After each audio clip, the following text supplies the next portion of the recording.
As I sat here struggling to write a review for the PlayStation 4 version of Trails of Cold Steel 2, something occurred to me. What could I really say that hasn't already been said? This is, after all, the third Western release of Cold Steel 2 on its fourth platform, and I noticed that a lot of what I was writing wasn't something you'd necessarily see in a review. It was more like I was addressing questions and comments I'd seen over the years in relation to Cold Steel 1 and 2. These are things I do want to talk about though, so I decided to spin them off into their own video, but at the time of writing, I'm not even sure what to title it, so before I roll my intro, these are the two questions I'm going to try and answer. 1. Can you play Cold Steel 2 without playing Cold Steel?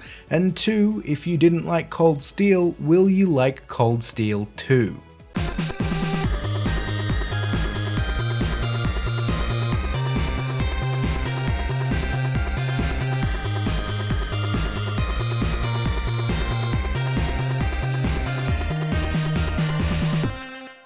Alright, the first question is a little tricky to answer because it's actually more like two questions. Can you play Cold Steel 2 without playing Cold Steel?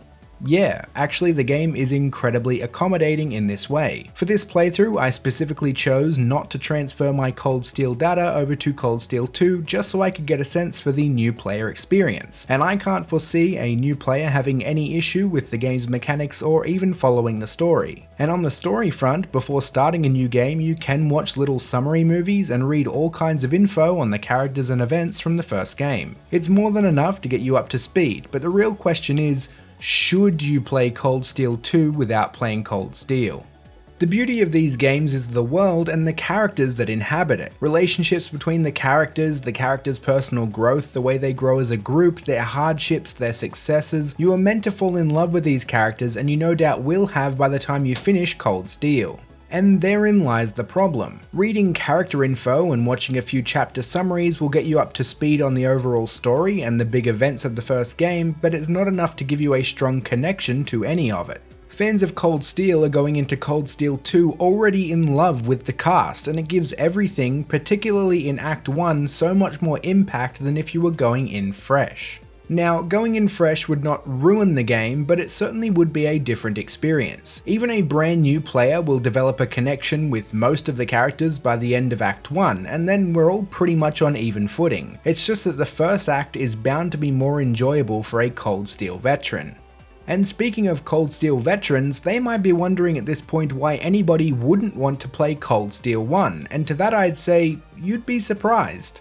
I love Cold Steel, but over the years I've seen many a forum post along the lines of, when does Trails of Cold Steel get good? And the replies are all inevitably filled with people explaining that Cold Steel is a bit of a slow burn, and they aren't wrong. Cold Steel lays the foundation for 3 subsequent games. It needed to take its time building the world and developing the characters, and it does take its time. It can prove to be a little too much for some people, and even as a Cold Steel lover, I can acknowledge that it does have a very slow build-up, deliberately so. I can say hands down that I like Cold Steel 2 more than I like Cold Steel, but I don't think I'd like Cold Steel 2 as much as I do if I hadn't played Cold Steel.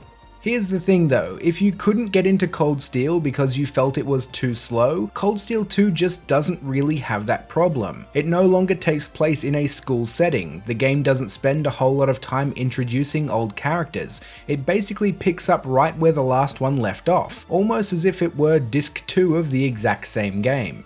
So answering that second question, if you didn't like Cold Steel, will you like Cold Steel 2, is actually relatively easy. Depending on your reasons for disliking Cold Steel, it is entirely possible that you could fall in love with Cold Steel 2. If all you had an issue with was the game's pace or the school setting, you aren't going to have those issues in number 2. The final thing I want to emphasize is this though, you should give Trails of Cold Steel 2 a shot. New player or not, fan or not, for whatever reason, the Legend of Heroes franchise and the Trails of Cold Steel series are as close to character-driven perfection as you'll find in RPGs.